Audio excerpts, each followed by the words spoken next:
네, 안녕하십니까. 엠프렌즈 9기 2조 여울입니다. 와, 네, 저희는 지금 6월 호국보훈의 달을 맞아 용산 전쟁 기념관에 나와 있는데요. 오늘 저희에게 특별 미션이 주어졌다고 합니다. 필재님, 어떤 미션인지 아시나요? 네, 미션은 각 전시관에 비치되어 있는 전시물에 대한 단서로 주어지는데요. 저희가 각 맡은 전시관에서 단서의 실마리를 찾아 미션을 수행해 보도록 하겠습니다. 네, 그럼 지금부터 한번 구경하러 가보시죠. 갑시다. 와. 가자. 지금 저는 6.25 전쟁실 앞에 와 있는데요. 6.25 전쟁실을 돌면서 최초로 6.25 전쟁에 참전한 미 지상부대 찾기랑 그다음에 튀르키예 우리는 하나다 국기 찾기입니다. 그래서 지금부터 제가 전시관을 둘러보면서 미션을 수행해 보도록 하겠습니다. 따라오시죠. 6.25 전쟁실에 들어왔습니다. 동시에 엄숙한 분위기를 느낄 수 있었는데요. 초입부엔 6.25 전쟁이 일어나기까지 어떤 계기가 있었는지, 6.25 전쟁이 사용된 무기 실물이 어떻게 생겼는지 전시되어 있었습니다. 그리고 제 첫 번째 미션이었던 튀르키예 국기를 찾았는데요. 형제의 나라라고 불리는 튀르키예는 6.25 전쟁에 미국에 이어 두 번째로 파병한 국가이자 여단급 부대를 지원했던 나라입니다. 이 국기는 튀르키예의 갈라타사라이 고교 학생들이 손가락 혈흔으로 그려보낸 국기입니다. 오른쪽 아래에는 우리는 하나다 라는 글씨가 적혀 있습니다. 당시 아시아의 한 작은 나라였던 한국을 위해 젊은 피를 나눠주었던 튀르키예에 대한 감동은 74년이 지난 지금까지도 이어져 오는 것 같습니다. 그리고 이어서 제 두 번째 미션도 찾았는데요. 바로 6.25 전쟁에 참전한 최초의 미 지상군 부대의 깃발 스미스 부대기입니다. 스미스 부대는 미 8군 24사단 소속 스미스 중령이 이끄는 부대였습니다. 스미스 부대는 한국에 도착하자마자 오산에서 북한군과 교전을 했는데요. 스미스 부대는 북한군의 진격을 저지하기 위해 싸웠고 그 덕에 국군과 유엔군에게 10일이라는 소중한 시간을 벌어다 주었습니다. 안녕하세요. 저는 지금 북한의 군사 도발실에 와 있습니다. 제가 받은 미션은 북한의 군사 도발에 대한 한국의 대응 전략을 두 가지 설명하는 건데요. 그럼 지금 바로 가보실까요? 가장 처음으로 북한의 군사 도발에 대한 정의가 설명되어 있습니다. 6.25 전쟁 이후에도 북한의 군사 도발은 계속되고 있습니다. 현재까지도 북한은 핵과 미사일 개발 및 실험을 지속하고 사이버 공격, 폭격, 납치 등의 도발을 통해 한반도와 국제안보에 위협을 가하고 있습니다.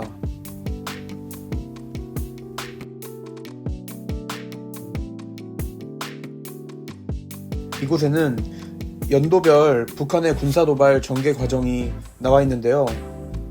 1960년대부터 본격적인 군사도발이 시작되었다고 합니다. 현재 북한은 군사적 위협을 통해 한반도 정세를 주도하고 남한을 적화하겠다는 목표로 도발을 지속하고 있습니다. 여기 제가 받은 미션인 북한의 군사도발에 대한 한국의 대응 전략 두 가지가 나와 있습니다. 북한의 군사도발에 대한 한국의 대응 전략은 크게 한미연합 대응태세와 한국형 삼축체계가 있습니다. 한국은 한미연합을 통하여 한국의 확장 억제를 발전시키고 있는데요. 이는 한미 정상 차원에서 확장 억제 내용을 중심으로 다룬 최초의 선언인 워싱턴 선언에 기반하고 있습니다.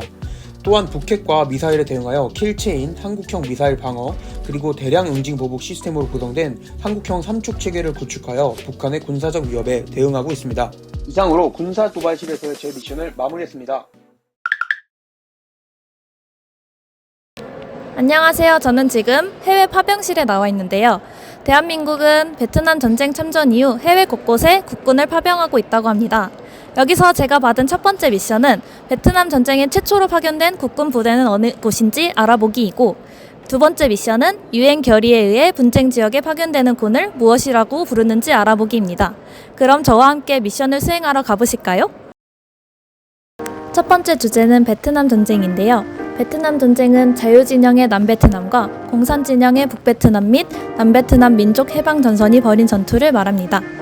이 전쟁에 미국과 대한민국은 자유진영의 남베트남을 지원하였고, 소련과 중국은 공산진영의 북베트남을 지원하면서 6.25 전쟁 이후 최대의 국제전으로 확대되었다고 합니다. 이쪽으로 오시면 남베트남 연합군 배치도를 보실 수 있는데요.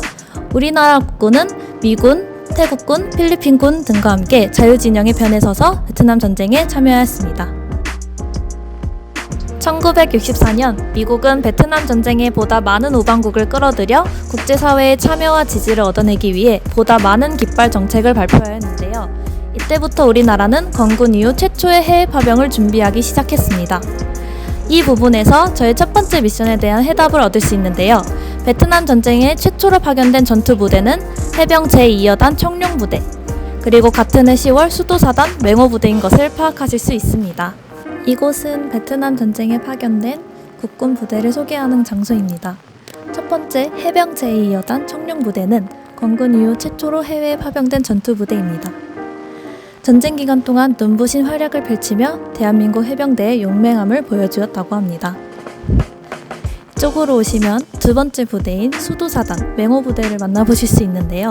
맹호부대는 건군 이후 해외로 파병된 최초의 사단급 전투부대라고 합니다. 맹호부대는 전쟁 기간 동안 군사작전뿐만 아니라 다양한 대민 활동과 민사 심리전을 전개해 대한민국과 베트남 간 우위를 공고히 하는 데 기여했다고 합니다. 이곳에서 저희 두 번째 미션을 만나보실 수 있는데요.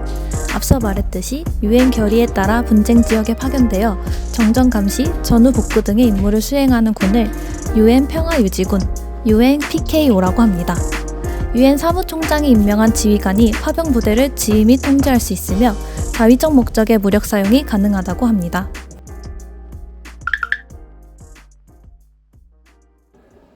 안녕하세요. 저는 지금 특별 전시관에 나와 있는데요.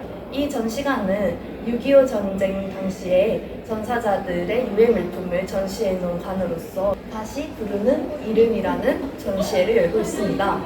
전시관에서 제가 받은 미션은 첫 번째, 오윤숙 시인의 국군은 죽어서 말한다라는 시를 찾아오는 것이고, 두 번째로는 6.25 전쟁 당시에 엿새 동안 전사자 수가 전쟁 전체 %인지 찾아오기. 그럼 한번 미션을 해보러 가보실까요? 이 관의 첫 번째 파트로는 전쟁 속으로가 있습니다. 전쟁 속으로에서는 1950년 6월 25일 6.25 전쟁이 발발하였으며 이에 대한 세부적인 내용을 설명하고 있는데요.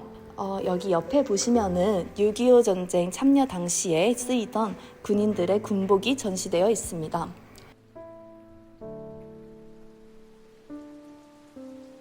번째 파트는 사라진 영웅들입니다. 이곳에서는 6.25 전쟁 참여 당시 사상자 수들을 기록해 놨는데요. 6.25 전쟁 기간 동안 발생한 사상자 수는 총 13만 7,899명입니다. 네, 저는 지금 미션을 발견하여 이 자리에 와 있는데요. 여기 위에 나는 죽었노라 25 젊은 나이에 대한민국 아들로 나는 숨을 마치었노라라는 문구가 전시되어 있습니다. 이 문구를 보자고 하니 저랑 나이 차이가 얼마 나지 않아 가슴이 뭉클한 느낌이 드는데요. 이렇게 6.25 전쟁 당시에 나이를 불문하고 많은 사람들이 전사를 하였음을 알 수 있습니다. 저희 특별 전시관의 전시 소개를 마치도록 하겠습니다. 자, 지금까지 우리 전쟁 기념관 한번 둘러봤는데요. 다들 혹시 소감 어떠셨나요? 실제로 노슬고 바래진 기증품들이 전시되어 있어서 사실감 있게 전시를 관람할 수 있었던 것 같습니다. 네, 저도 저희가 누리고 있는 평화가 당연한 사실이 아니라는 것을 느낄 수 있었습니다. 여러분들도 6월 호국 보훈의 달을 맞이하여 호국 영웅들에 대한 감사함을 느껴보는 건 어떨까요? 네, 지금까지 엠프렌즈 9기 2조 여울이었습니다. 감사합니다.